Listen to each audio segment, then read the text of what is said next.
Salam əziz MEQA və sertifikasiya hazırlaşan müəllimlər, hamınız üçün xeyirli uğurlu olsun. Mən bugün sizə 22 iyun tarixində sertifikasiya imtahanında düşən sualların izahını verəcəm. Zəhmət olmasa kanalımıza abunə olmağı, videoları bəyənib şərh yazmağı unutmayasınız. Əvvəlcədən təşəkkürlər və onlayn müsahibə dərslərimizə qoşulmaq istəyənlər də 055 468 8924 nömrə WhatsApp nömrəmə yaza bilərlər.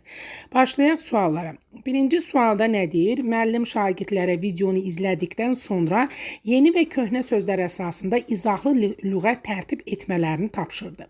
Buradan bizdən inteqrasiyanın, təfəkkürün növü, bir də ki, taksonomiyanın mərhələsini istəyir. Fikir verin, burada nə? Videonu izlədikdən sonra deyir. Yəni təlimat var. Videonu izləyəndən sonra eləyibsə, biz demişik ki, yeni qaydaya əsasən hər hansı bir teoremə, qaydaya, təlimata əsasən bir işi görürsə bu anlamada. Yox, heç bir təlimat olmadan özümüz bir işi icra eləyiriksə bu tətbiq etmə prosedural bilik olur. Burada da videonu izlədikdən sonra deyir və təlimat var. Yəni qaydanı izləmişik, hər hansı bir bizə verilən təlimatı, manipulyasiyanı icra eləyib, işi görmüşük. Ona görə burada olur anlamaq. Amma yox, əgər eləcə desəydi ki, İzahlı lüğət tərtib edib. Çünki tərtib özü yaratmaq deməkdir. Yaratmaq mərhələsindədir. İzahlı lüğət yazıb desə tətbiq olardı. İzahlı lüğət tərtib edib olsaydı eləcə fikrin özü. O yaratmaq olardı. Amma burada videonu, bütün işi həll eləyən videonu izlədikdən sonra fikridir. Ona görə olur anlamaq. Anlamaq da həmişə məntiqi təfəkkürlə işlənir və konseptual bilik olur. Düzdür, buradan bizdən bilik istəmir. Sadəcə deyirəm bilərsiniz ki, bu həm konseptual bilikdir. Bəs bu inteqrasiya olaraq nədir? Fən daxili inteqrasiyadır. Yadınızda saxlayın ki, Azərbaycan dili, xarici dil, yəni dillə bağlı olan fənlərdə inteqrasiya fən daxili inteqrasiyadır. Həmişə üfüqi inteqrasiya yer alır. Çünki oxuyub anlama, dinləyib anlama, dil qaydaları, oxu, yazı kimi bu məzmun xətləri daimə bir-birindən kontakt olur. Çünki biz 1:45 dəqiqədə bu 4 məzmun xətdən 4-ündən də istifadə edə bilərik. Azərbaycan dilindəkinin özünkündən, ingilisinin özünkündən, rusun, alman, fransızın. Amma digər fənlərdə eyni anda 3-4 məzmun xəttini istifadə etmək qeyri-mümkündür. Amma Azərbaycan dili dil olan fənlərdə mümkündür. Çünki biz 1:45 dəqiqədə oxuyuruq da, yazırıq da, dil qaydalarını da icra edirik və s. Ona görə bu da yeni köhnə sözlər əsasında lüğət tərtib etmələrini tapşırdı. Görürsünüz, humanitar fəndən aiddir. Yəni ingilis dilində, Azərbaycan dilində, yəni yazı pozu ilə bağlıdır. Yəni burada dil qaydaları, oxu, yazı yer alır deyə üfüqi inteqrasiya, o da fən daxilinin içindədir. Yəni burada şaquli inteqrasiyalıq bir məqam yoxdur. Şaquli inteqrasiya siniflər arasında olur. Və cavabımız Y bəndə olmuş oldu. İkinci suala baxırıq. Verilənlər arasında hansı iş üsulu yoxdur? Əvvəlki seanslarda iş üsulundan bağlı suallar yox idi, amma artıq iş üsulundan bağlı çoxlu suallar var. Ona görə mütləq iş üsullarına, təlim üsullarına diqqət edin. Bir də deyir, inteqrasiya etmək bacarığı ön plana çıxaran, dərsin bütün mərhələlərində və istənilən dərs tipində istifadə olunan bu üsul problemi hər tərəfli öyrənməyə imkan verir. Hər tərəfli sözündən biz tuturuq ki, bu Bloom kubudur. Çünki Bloom kubunun kubu neçə üzü olur? 6 üzü. Hər üzü bir funksiyanı yerinə yetirir və hər tərəfli bir vəziyyətə hər tərəfli öyrənməyə şərait yaradır. Bir deməli Bloom kubuna aiddir. D bəndi çıxdı. 2-də deyir, sinif müzakirələrində istifadə olan ən səmərəli həll yolunu seçən qrup şəklində problem həll etmə bacarığını inkişaf etdirən bu üsulun sonunda problemin həlli yollarından biri seçilir. Həlli yollarından biri seçilirsə qərarlar ağacıdır. Çünki bir neçə dənə həll yolu təqdim olunur, ondan biri seçilir. Və səmərəli, mütləq şəkildə səmərəli həll yolu olmalıdır. O da qərarlar ağacıdır. Qərarlar ağacı da A bəndindədir. Onu da çıxırıq. Hansı geridə qalsa o variantda deməli artıq olan. Konseptlər arasında, üçüncüdə deyir, konseptlər arasında əlaqəni müəyyənləşdirən, köhnə bilikləri analiz etməyə əsaslanan, ilkin biliyi üzə çıxarmağa çalışan bu üsul mövcud bilikləri sistemləşdirib aktivləşdirir. Ümumiyyətlə, mövcud sözü biz bilirik ki, diaqnostik qiymətləndirmədə var idi. Mövcud bilikləri, mövcud fəaliyyəti müəyyən edən. Diaqnostik qiymətləndirmə də həmişə nə ilə işlənir? Klasterlə, biböylə və aksiyonla işlənir. O da variantda görürük hansı var? Klaster var. Mövcud sözünü görəndə klaster, bibö, aksiyon axtarın. Klasterdə C bəndində var, ona görə C-ni də çıxırıq. Müxtəlif konseptləri müqayisə edərək oxşar və fərqli xüsusiyyətləri müəyyən edən bu üsul problemin həlli yollarını araşdırır. Müqayisə sözü var, oxşar fərqli cəhət varsa bu Venn diaqramıdır. Ona görə Y bəndini də çıxmış olduq. Cavabımız B bəndi qaldı, çünki ziqzaqla bağlı bir fikir burada qeyd olunmayıbdır. Cavab B bəndidir. Üçüncü suala baxırıq. Üçüncü sualda deyir ki, şagird qrafikdən istifadə edərək hesablama aparır. Baxın, eləcə desəydik ki, şagird hesablama aparır, o zaman tətbiq olardı. Çünki sadəcə iş icra edir. Amma qrafikdən istifadə edirsə, deməli artıq burada hər hansı bir teoremdir, qaydadır, təlimatdır, yəni nədənsə istifadə edərək, hər hansı bir düsturdur, bunlardan istifadə edərək bir işi görürüksə, o zaman anlamı olur. Amma eləcə iş icra eləsəydik, tətbiq olardı. Burada qrafikdən istifadə edir, təlimatdan istifadə edib, qaydadan, teoremdən, düsturdan istifadə edibsə, deməli anlamı olur. Cavabımız B bəndi olmuş olur. Bu ümumiyyətlə bu tipdə sualları çox salırlar. Təlimatdan istifadə eləyərək o zaman anlamı olur. Amma sadəcə iş icra eləyirəmsə, o tətbiq olur. Dördüncü sual. Deməli 3B oldu, 4-də deyir. Uşaqlar gələn ay üçün layihə işləməlidirlər və müəllim qrupun rəhbəri olan şagirdə təlimat verir ki, layihə qurmaqla əlaqəli yoldaşlarının vəzifələrini müəyyənləşdirib təyin etsin.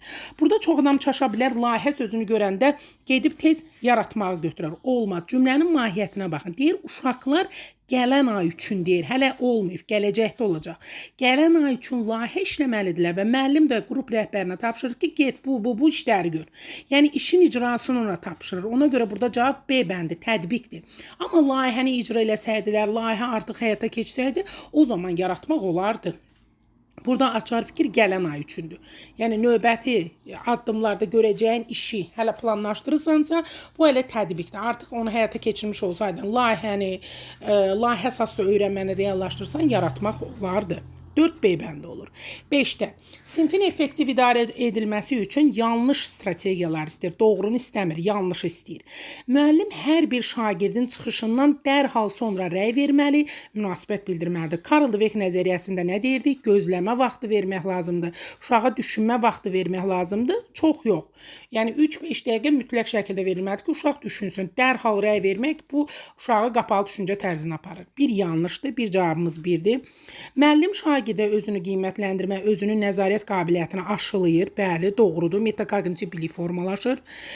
Şagird öz-özünü qiymətləndirir. 2 doğrudur. Müəllim müzakirə zamanı şagirdlərdə yaranan sualları cavablandırmaq üçün digər şagirdlərinə yönəltməlidir. Bəli, scaffolding mühiti qurmalıdır. Uşaqların bir-birindən öyrənməsinə zəmin yaratmalı, yoldaş qiymətləndirməsinə yönəltməlidir. 3-də doğrudur. Konfliktləri həll edə bilmək üçün şagirdlərdə emosional intellekti gücləndirmək lazımdır. Bəli, Goleman nəzəriyyəsində vurğulandığı kimi emosional intellekt, münasibətlərin idarə olunması, empatiya, sosial məlumatlıq nə qədər güclü olsa, bir o qədər də şagirdlər arasında effektiv münasibət formalaşır. 4-də doğrudur. Qaydalar davranış pozulmaları ilə bağlı tədbirdir. Bəli, qaydalar prosedurlardan daha sərt yanaşmadır. Doğrudur, çünki hər hansı bir cəza tətbiq olunanda da qaydalardan istifadə olunur. İctimai qınaq uşağın idarə edilməsini asanlaşdırdığı üçün müəllim şagirdlərin davranışını hamının gözü qarşısında müzakirə etməlidir. O zaman konfidensiallıq pozulmuş olar. İctimai qınaq da doğru deyil. Uşaqda daha da hikkə yaratmış olur, uşaqda daha da aqressiya yaradar. Bu doğru yanaşma deyil. İctimai qınaq olan variant yanlışdır. Bizdən də yanlışı istəyir. Cavabımız 1, 6, 7-də oxuyaq. Müəllim şagirdlərin bir-birilərinin şəxsi keyfiyyətlərinə fikir bildirmələrinə zəmin yaratmalıdır. Şəxsi keyfiyyətlərinə yox, şəxsi fəaliyyətlərinə fikir bildirmələri olmalıdır. Çünki şəxsi keyfiyyət olanda bu artıq emosiyalara yönəlik rəy olur. O da doğru yanaşma deyil. Şəxsi keyfiyyət nədir? Sən dahisən, səndən yoxdur, sinfin gözüsən. Yəni belə fikirlər olmaz. Yanlış oldu. 1, 6, 7 D bəndi. 6-cı suala baxırıq. Qiymətləndirmə ilə bağlı yanlış istəyir bizdən. Formativ qiymətləndirmə məzmun standartlarının reallaşmasına xidmət edir. Bəli, gündəlik olaraq uşaqların əsas 6 standartlarını nə öyrəndiklərini üzə çıxardırıq və bunlar da məzmun standartının reallaşmasına xidmət etmiş olur. Amma məzmun standartlarını səviyyə üçün ölçür desəydi, o zaman summativ olardı. Bir doğrudur. Təlim zamanı destruktiv mövqenin nümayiş etdirilməsi şagirdləri səhvlərindən öyrənməyə yönəldir. Destruktiv dağıdıcı rəydir, inkişafdan salan rəydir. Biz konstruktiv rəy verməliyik, inkişafa doğru rəy verməliyik ki, səhvlərindən öyrənsinlər. 2 yanlışdır, bir cavabımız 2-dir. Qiymətləndirmə zamanı verilən tapşırıqların müəyyən hissəsi keçilməyən mövzularla bağlıdırsa, demək ki, qiymətləndirmədə uyğunluq, yəni validlik pozulubdur. Bəli, keçilən mövzu ilə bağlı deyirsə, keçilən mövzu keçilməyənlərlə bağlı müəllim qiymətləndirmə edirsə, uyğunluğu, validliyi pozur. Amma eyni mövzu ilə bağlı suallar tərtib edilsə etibarlı olardı. 3 doğrudur. Əks əlaqə şifahi və yazılı şəkildə verilə bilər. Əlbəttə ki, doğrudur. Yəni eləmək mümkündür. Şartları qiymətləndirmək yəni. 5-də deyir, əks əlaqə şagirdin sosial bacarıqlarına da verilə bilər. Sosial bacarıq nədir? Yumşaq bacarıqlar. Bu il qəbula çox düşən suallardan biridir. Yəni münasibətlərin idarə olunması, empatiya hissinin formalaşması, sosial məlumatlıq, həmçinin əməkdaşlıq, şagirdlər arasında olan ünsiyyət, hamısı sosial bacarıqlara, yumşaq bacarıqlara aiddir. 5-də doğrudur. Formativ qiymətləndirmə şagirdlərin güclü və zəif tərəflərini üzə çıxardır. Güclü, zəif tərəfi üzə çıxardan diaqnostikdir, formativ deyil. 7-də deyir ki, diaqnostik qiymətləndirmə çətinliyi üzə çıxarıb aradan qaldırır. Diaqnostik çətinliyi üzə çıxarıb aradan qaldırır. Bunu formativ edir. Yəni 6 ilə 7-nin yeri fərqlidir. Cavab ona görə 2, 6, 7 olur. Yəni yanlışdır bunlar. Rubriklərlə qiymətləndirmə şagirdlərdə tənqidi düşüncə bacarığını inkişaf etdirir. Rubriklərlə qiymətləndirmə ilə taksonomiyanı dəyərləndirmə mərhələsindədir. O da tənqidi təfəkkürü formalaşdırır. Doğrudur. Bir də onu vurğulayım ki, yəni suallar sırf qəbula düşən kimi deyil. Sadəcə deyiblər ki, müəllim bu tipdə suallar şu, bu mövzudan şu. Mən də onlar əsasında suallar hazırlamışam. Çünki bəzən deyirlər müəllim eyni bu suallar deyil, bilirəm eyni suallar deyil. Sadəcə imtahandan girib çıxanlar hansı formatda sualı mənə deyiblərsə, mən də onların əsasında hazırlayıb sizlərə təqdim edirəm ki, yəni bilin ki, bu mövzulardadır, bunların üstlərində dayanın. Cavab oldu 2, 6, 7 C bəndi. 7-də müəllimin verdiyi cədvələ əsasən şagird məsələ qurur. Eləcə desəydik ki, şagird məsələ qurur, bu tətbiq etmə olardı. Məsələ yaradır desə yaratmaq olardı. Amma burada verdiyi cədvələ əsasən deyir. Deməli, burada hər hansı bir cədvəldə düstur mu var, qayda mı var, teorem mi var, nəsə var. Ona baxıb eləyirsə anlamadı. Bu yeni qaydadır. Bunu yaddan çıxartmayın. Hər seansda da bu sualdan sağlayırlar. 7A-dır. 8-də verilənlər arasında hansı iş üsulu yoxdur? Qartopası, debat, 3-2-1, akvarium. Baxaq. A-da deyir, şagirdlərin mövzu barəsindəki anlama bacarığını və maraqlarını ölçmələrinə imkan verən formativ qiymətləndirmədə əsasən dərsin sonunda refleksiya mərhələsində istifadə olunan bu üsulda şagird öyrəndiyi 3 məqamı, ona qaranlıq qalan 2 məqamı və hələ də cavab tapa bilmədiyi bir sualı qeyd edir. Adı üstündə 3 məqam, 2 məqam və 1 sual. 3-2-1 üsuluna aiddir. Ona görə 3 getdim. Fərdi iş forması ilə başlayıb qruplarla iş forması ilə davam edən bu üsulu tətbiq etməklə həm sinifdə əməkdaşlıq formalaşır, həm də bütün sinif dərsə cəlb olunur. Bəli, fərdidən başlayıb qruplara doğru gedir. Qar topası necə olur? Qar dənəci olur, sonra yuvarlana çoxalır. Bu da onun kimi fərdi başlayıb qruplara çevrilir. Qar topasıdır bu. Ona görə 1 ilə B bəndi getdim. C-də deyir, yoldaş qiymətləndirməsi bacarığını formalaşdıran bu üsulda şagirdlər kiçik daxili və xarici qruplara bölünərək müzakirələr aparır və optimal həll yolu təklif edirlər. Ümumiyyətlə, kiçik daxili xarici qrupları görəndə bilin ki, akvariumdur. Yaddan çıxartmayın, müzakirə üsullarından biridir. C-də oldu 4-ə aid. D-də deyir ki, bu üsul şagirdləri sürətli düşünməyə, assosiasiya yaratmağa, hər hansı bir mövzunun xüsusiyyətlərini tapmağa xidmət eləyir. Cisim və hadisənin xüsusiyyətlərini sadalamaq bacarığını formalaşdırır. Hadisənin ümumiyyətlə xüsusiyyətləri sadalamaq sözünü görəndə aksiyon axtarın. Bu aksiyon üsuludur, sadəcə variantlarda yoxdur. Ona görə elə bu üsulu yoxdur deyə D bəndini götürürük. Cavabımız D bəndidir.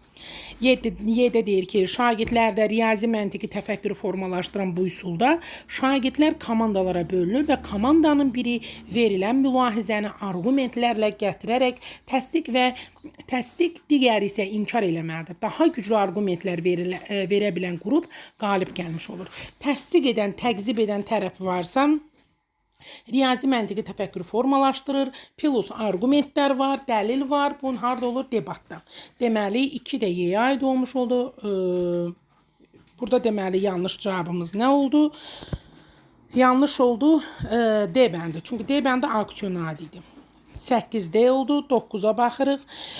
Müəllim şagirdlərə izahlı lüğət tərtib etmələrini tapşırdı. Baxın, heç nədən istifadə eləmir. Burada təlimat yoxdur, düstur yoxdur, qayda yoxdur. Deyir ki, get lüğət tərtib elə, lüğəti yaz demir. Lüğət üzərində iş icra elə demir. Lüğət tərtib elə deyirsə, bu artıq yaratmaq olur və demişəm dillə bağlı olan bir iş olanda. Çünki lüğəti eləyəndə bir oxuyur, yazır, dil qaydalarına baxır. Ona görə füq inteqrasiyada o da fən daxiliyə aiddir.